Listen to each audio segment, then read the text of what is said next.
ครับสบายดีพี่น้องปงปายไอใส่ยิงก้าวทักทายสบายดีพี่น้องไปทางฝั่งซ้ายสปปลาวพี่น้องทางโซนยุโรปและกับพี่น้องประเทศไทยบ้านเฮาเนาะพี่น้องเนาะทักทายสบายดีพี่น้องFCทางผู้ใหม่และกับผู้เก่านะครับมื้อนี้เฮาป้าหาเฮ็ดคือเก่ามาลุ้นมาเบิ่งกันว่าเฮาละได้เฮ็ดบ่แต่ว่าอยู่ในมือใดแล้ว เริ่มหมานเลยล่ะพี่น้องปะลุยกันเลยครับผมนี่พี่น้องเนี่ยอันนี้เฮ็ดเพิ่งข้ามเด้อพี่น้องเด้อนี่ดอกงามพี่น้องแกงแซ่บเลยเฮ็ดนี่นะพวกเราเลยพี่น้องตอนนี้เราเจอเห็ดเพิ่งข้าวแล้ว3 ดอกนะสวยๆงามๆเลยพี่น้องเลยนี่อันนี้คือเห็ดเพิ่งข้าวเด้อพี่น้องเด้อนี่ปะโถเบิ้งพี่น้องดอกยาเตี้ยกะลมแรมอยู่แถวนี้เลยพี่น้องนี่ดอกงามพี่น้องเลยนี่มองนี่มองเห็ดเพิ่งข้าวออกนี่อันนี้น้อยอยู่อันนี้เฮาบ่เอาอันนี้เห็นบ่พี่น้องนี่โอ้3-4 ดอกอยู่นั่นนี่ก็ดีบ่หงนี่พี่น้องมองเดียวจะไปถ่ายปั่นพี่น้องเบิ่งพุ่นน่ะมองเดียวพุ่นว่ารอน้ำมันนี้แหละเห็ดนะไม่ยังตกโอ้ยไม่ได้มีอะไรนี่พี่น้องงามโอ้ยงามขนาดพี่น้องเห็ดเพิ่งไปจุ๋สุดยอดสวยงามมากยายเตี๋ยห้องว่ายายเตี๋ยพอเห็ดพี่น้องมาเบิ่งดูที่ไหนโอ้นี่พี่น้องโอ้3 ดอกโอ้นี่เก็บยายนี่โอ้กำลังงามพี่น้องเลยสุมุอยู่ว่าน่ะโอ้หาไหนอีดอกหนึ่งไปเก็บให้พี่น้องเบิ่งให้พี่น้องFCได้เห็นนี่เย็นอีดอกนี่ตั้มว่าล่ะพี่น้องเอ้ยได้4 ดอกอยู่นี่พี่น้องสุดยอดมากนี่พี่น้องนี่นี่คนไก่เฮ็ดพี่น้องข้าเจ้าหยางเข้ามาแล้วข้าเจ้าไก่ไปเลยเฮ็ดมันก็ตอนเช้าเนาะตอนเช้าเฮ็ดมันยังพูอยู่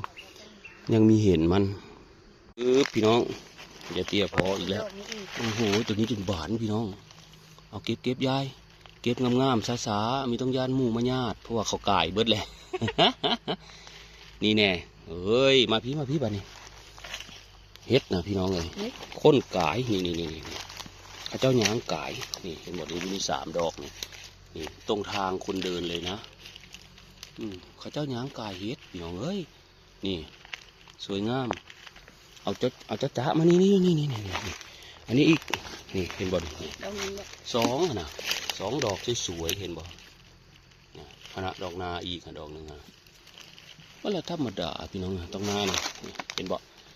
หาน้อยนะนั่นละเฮ็ดอ้อดีอยู่ได้พี่น้องเลยแต่คนกายเฮ็ดมาพี่บัดนี้ว่างกระต้าไว้เลยนี่โอ้นี่เกือบเหยียบอันนี้เก็บดิอ้าวบ่ได้ตัดต่อเลยแหละคลิปนี้นะเอามองเดียวนี่แหละพี่น้องเลยเดี๋ยวนี่ต่อหน้านี่อีกนี่เอามองเดียวเลยคลิปไม่ได้ตัดต่อเลยสุดยอดมากพี่น้องนี่เต็มกำมือผู้ต่อหน้าอีกเห็นบ่เอาเตะไปเห็นบ่พี่น้องโอ้เต็มกำเนี่ยพี่น้องเอ้ยเบิดเลยเหรอวะได้หลายดอกเติบพี่น้องอยู่ในนี้นะเบิ้งพี่น้องหมู่เดียวโอ้สุดยอดมากแก้วเอาละพี่น้องพออีกแล้วเก็บซาพี่น้องเบิ้งงามๆ3 ดอกสวยๆเอาดอกนี้มาอยู่ในหัวเข้ายังแต่มีเยียบพี่น้องเอ้ยโอ้เงินเจ้าของฮะเกือบเต็มกระตาเนี่ยพี่น้อง2 ดอกสวยๆสวยงามสุดยอดมากพออีกแล้วพี่น้องเห็ดอันนี้เห็ดเพิ่งดำพี่น้องยายเตี้ยพ่อเห็ดเพิ่งดำอันนี้อีก1 ดอกอยู่ในเงานี่เก็บนั่นแหละอุ้ยนี่อยู่นี่อีกดอกหนึ่งเอาเก็บอันนี้เกือบเอาเหยียบพี่น้องเอ้ยนี่อันนี้เต็มกระตาเลยได้พี่น้องเอ้ยพี่น้องนี่นี่สุดยอดมากสวยงาม เบิ่งพี่น้องสองดอกสวยๆงามๆ3 ดอกเลยพี่น้องเอ้ย ผู้ยับไปผู้ เดี๋ยวมาเวียนทางนี้เดี๋ยวนี่พี่น้องเอาไปกินนี่แล้ว แม่หยัง นี่เห็ดนะ ครับ สุดยอดมากปึ๊บพี่น้องเบิ่งเอาสวยงาม ออกนะ ตีนก็ไม่ออกคนว่าเพื่อนเราเสือมันมือปูกคนว่าพออีกแล้วพี่น้องโอ้แม่นอันน่ะเก็บนี่อันนี้เห็ดพึ่งดำนะจ๊ะสวยงามอีกเลยพี่น้องเอ้ยมันคือเก้าเนาะตอนนั้นก็ดี3 ดอก2 ดอก3 ดอกเนาะโอ้ยมันบริเวณอันเห็ดแต่เบื่อ ผู้ดอกนั้นอยู่ผู้เดี๋ยวมาเก็บดอกน้อยสุดนี้ก่อนแม่นบ่นี่พี่น้องตุ้มิอยู่นี่แม่นบ่ อันนี้นะแมนบ่ โย เห็ดขมอ่ะ เห็ดขมบ่ เอาไปให้เยซู เอ้ย เห็ดสมิก บ่จากใดเลยถ้าเห็ดขมสิเก็บคือเก่าเห็ดเพิ่งสมิก ยายละมัก เก็บไปต้มพี่น้องนี่อันนี้ก็แม่นทางถึงก็ผูเป็นหมูอยู่เนาะ โอ้ยได้เลือกให้เราแล้วเนาะ เลือกก็เลือก บ่ได้ใส่ถุง นั่นก็แม่นฮะมืดเลยหัวจุกหาดพี่น้องเอ้ยแล้วมาอีกแล้วพี่น้อง เป็นแปลนเลย เป็นแปลนเลยครับออกอยู่ในหัวหญ้าโอ้โหแก้ว เต็มกระ จ้าเอเจออีกแล้ว2 ดอกพี่น้องงามๆนี่เนี่ยโอ้ยคักกันได้พี่น้องเอ้ยเต็มกระตาอาญะพี่น้องได้เสื้อถุงนะพี่น้องเอ้ยขณะนี้ได้ขยายใส่ถุงแล้วนะครับโอ้ยเทาเลยจนเปื่อยเห็ดก็ดิพี่น้องเมื่อเห็ดเพิ่งดำจนเท้าได้ทีมทำเป็นเสื้อมันดอกนี้พี่น้องอ้ออยู่ในทางหยางเลย อยู่ว่ะนี่กระเทยบรรลาดมาหาเห็ดนะ เอ้ย เขาบอกว่าเดี๋ยวเขาบริเวณไทยบรรลาดได้เขาวะ ดอกงาม เขาบอกเขาดอกนี้คือบ้า ๆมันน้อยโพดตั้งกระตาไว้คักๆเพิ่นว่าใหญ่เพิ่นว่าเก็บ เห็ดเพิ่งดำดอนปึ้งไหมเพิ่นเคี่ยพี่น้องโอ้ยได้4 ดอกอยู่นี่สวยงาม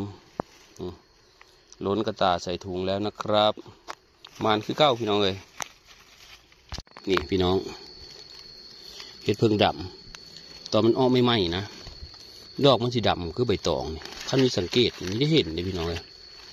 อันนี้ก็แม่นนี่2 ดอก3 ดอกนี่นี่บอกดอกดำๆนี่น้อยพี่น้องได้4 ดอกพี่น้องอยู่นี่ก็ดีงามนี่5 ดอกตื้มไหมได้เสื้อถุงเลยได้พี่น้องเลยโอ้5 6 ดอกพี่เห็นดอกน้อยๆดำๆนี่พี่น้องนี่คำว่าปื้น5นี่แล้วนี่มองนี่นะดอกดำๆน้อยๆแต่หาแกงแซ่บเลยพี่น้องพื้นท้องสีขาวนี่เห็ดเพิ่งดำเขาแกงแซ่บพี่น้องเลยโอ้ยพี่น้องดอกนี้ก็สวยน้องโอ้ยงัดกุ้ยเลยสวยงามพี่น้องเลยเบิ่งพี่น้องดอกนี่โอ้ยสูดซื้อกระล้มเห็ดเพิ่งขามงามขนาดดอกใหญ่ๆแกงแซ่บนี่หมู่นี้นะแถวๆนี้นะมีแต่เห็ดเพิ่งขามพี่น้องนี่เห็นบ่ดอกที่3ดอกนั้นตุ้มที่ผู้ค้าเก็บนะอันนี้ดอกที่2ดอกที่3งามขนาดพี่น้องพอดีบานพอดีแกงนะนี่ดอกหนึ่งพี่น้องเนี่ยสุมองนี่มันเป็นเห็ดเพิ่งขามโอ้2 ดอกพี่ได้2 ดอกพี่น้องเห็ดเพิ่งขามมันออกป่านี่นะพอแต่เห็ดเพิ่งขามอันนี้แมนบอกโอ้มีแมนเฮ้ย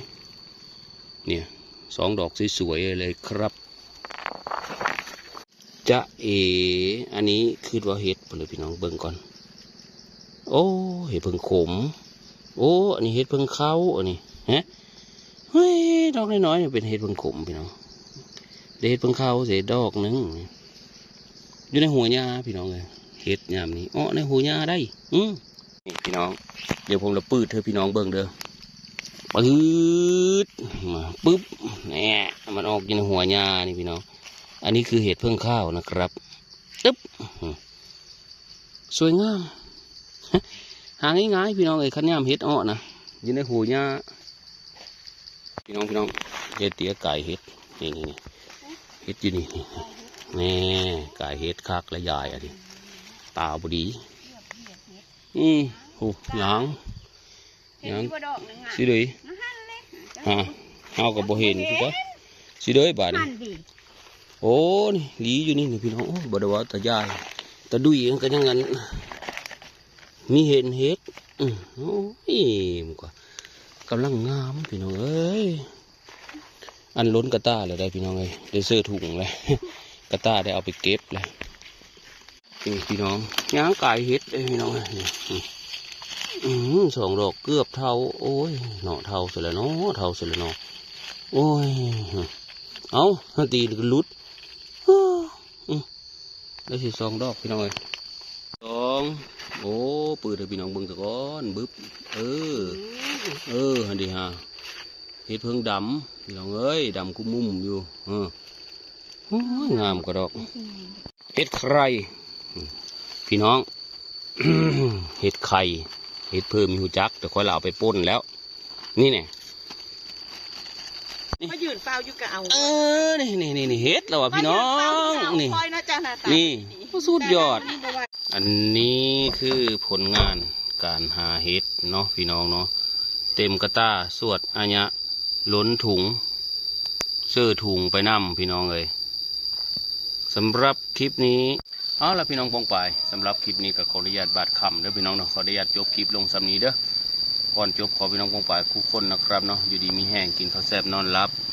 พบกันใหม่คลิปหน้าครับพี่น้องบ๊ายบาย